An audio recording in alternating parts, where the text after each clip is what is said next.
இயேசுவில் என் அன்பு சகோதர சகோதரிகளே, ஆண்டவர் நாமத்திற்கு சோத்திரம். தினம் ஒரு ஜப வழியாக பேசிக்கொண்டிருப்பது உங்கள் அன்பு சகோதரன் பிரபு.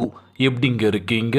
இன்றைய நாள் எப்படிங்க போச்சு? உங்களுக்கு மகிழ்ச்சியாக இருந்தீங்களா? எப்போவுமே சந்தோஷமாக இருங்க. எலும்பி பிரகாசி, உன் ஒளி வந்தது, ஆண்டவருடைய மகிமை உன்மேல் உதித்தது. ஏசையா 60ஆம் அதிகாரம் இறைத்திருவசனம் 11 சொல்லப்பட்ட அழகான வார்த்தைங்க. எலும்பி பிரகாசி, உன் ஒளி வந்துவிட்டது. இன்றைய நாளில் நம்மளுடைய வாழ்க்கை மாறணும்னு சொல்லி நம்ம அப்படியே படுத்து உறங்கிக்கிட்டே இருந்தால் மாறுமா? மாறவே மாறாது. நீங்கள் என்ன தான் கனவு காணாலும் அப்படியே தான் இருக்கும். காரணம் என்ன? அதுக்கான முயற்சி பண்ணவே இல்லை. கனவு உலகத்துலேயே நீங்கள் எத்தனை பேர் வாழ்ந்துட்டுருக்கோம்ல? கண்ணை முன்னா போதுங்க, அந்த கனவுலேயே வாழ்ந்துட்டா போதும்ல, அப்படியே ஓடிடும்ல வாழ்க்கைன்னு சொல்லி என்ன பண்ணிகிட்ருக்கீங்க இன்றைக்கி? கனவு காணுங்கன்னு சொல்லி நம்ம ஏபிஜே அப்துல் கலாம் ஐயா சொல்லியிருக்காங்க. ஆனால் நம்ம என்ன கனவு காணிகிட்ருக்கோம்? மிகப்பெரிய உயரத்துக்கு போன மாதிரியும், நான் அப்படி ஆன மாதிரியும். ஆனால் கண் விழித்து பார்க்கும்போது அதே வாழ்க்கை அப்படின்னா ஒரே ஷாக்டாக இருக்கும்ல. ஸோ எழும்பி பிரகாசி, உன் ஒளி வந்துவிட்டது, ஆண்டோடைய மகிமை உன்மேல் உதித்தது. இன்றைய நாள் சொல்லப்பட்ட அழகான வார்த்தைங்க. தினந்தோறும் செபியுங்கள். ஆண்டோடைய ஒளி நம்ம மேலே எப்போவுமே பட்டுக்கிட்டே இருக்கேங்க. நீங்கள் அந்த ஒளியை விட்டு நகர்ந்து போகணும் அப்படின்னா நம்ம வாழ்க்கை ஃபுல்லாகவே இருள் தான். தவறான பழக்க வழக்கங்கள், தப்பான விஷயங்கள் கற்றுக்கிட்டு இன்றைக்கி என்ன பண்ணிகிட்ருக்கோம்? தவறான திசையை நோக்கி போயிட்டுருக்கோம். ஐயோ பிரதர், நான் தெரியாதனமாக இந்த விஷயத்தில் மாட்டிகிட்ருக்கேன், வெளியில் வர முடியல. ஆரம்பத்துலேயே யாராச்சும் சொல்லியிருந்தா நான் தெரிஞ்சிருப்பேன் போல். ஆனாலும் சொல்ல வந்தவங்க என்ன பண்ணிட்டேன்? வாயடிச்சிட்டவங்க வேலையை பார்த்துட்டு போங்கன்னு சொல்லிட்டேன். ஆனால் இன்றைக்கி பயந்து வாழ்ந்துட்டுருக்கேன், ஒளிஞ்சு வாழ்ந்துட்டுருக்கேன்.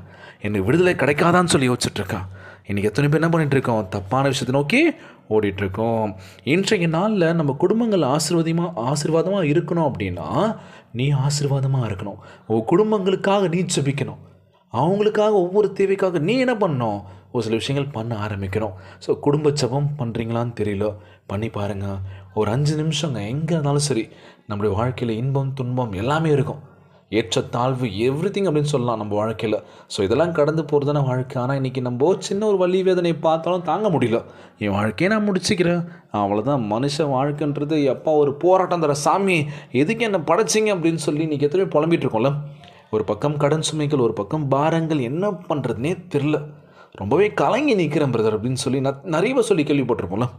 ஸோ நம்ம வாழ்க்கையில் நம்ம ஆண்டவராகிய இயேசு கிறிஸ்து அற்புதத்தை செய்ய வல்லவராக இருக்கின்றார். கலங்காதீங்க, சோர்ந்து போகாதீங்க.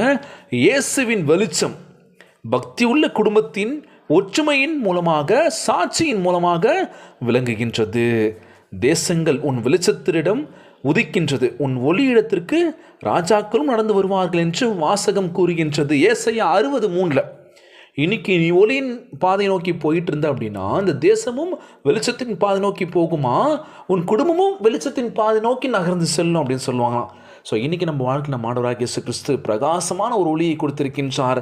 அந்த ஒளியின் பாதை நோக்கி நம்ம போகணும் அப்படின்னா நம்ம வாழ்க்கை பிரகாசமாக இருக்கும்.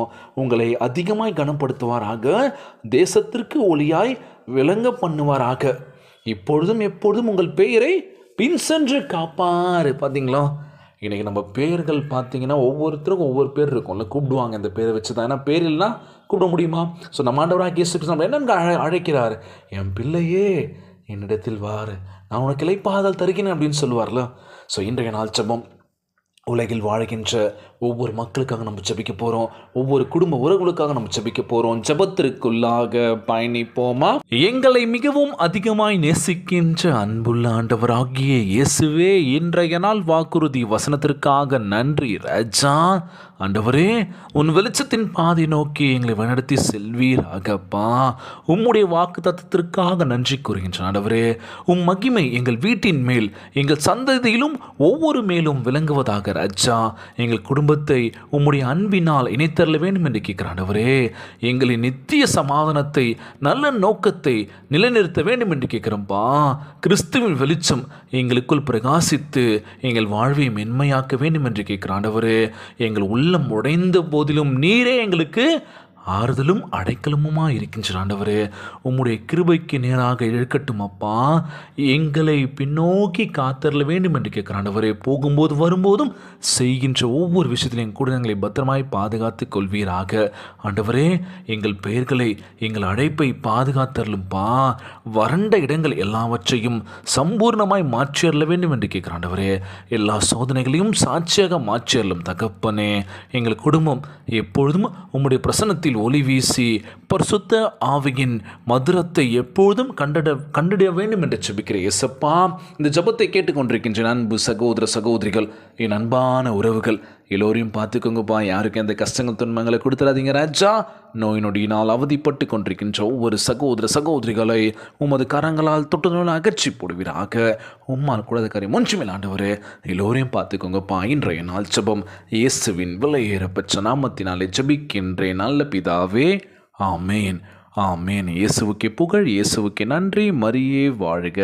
God bless you all.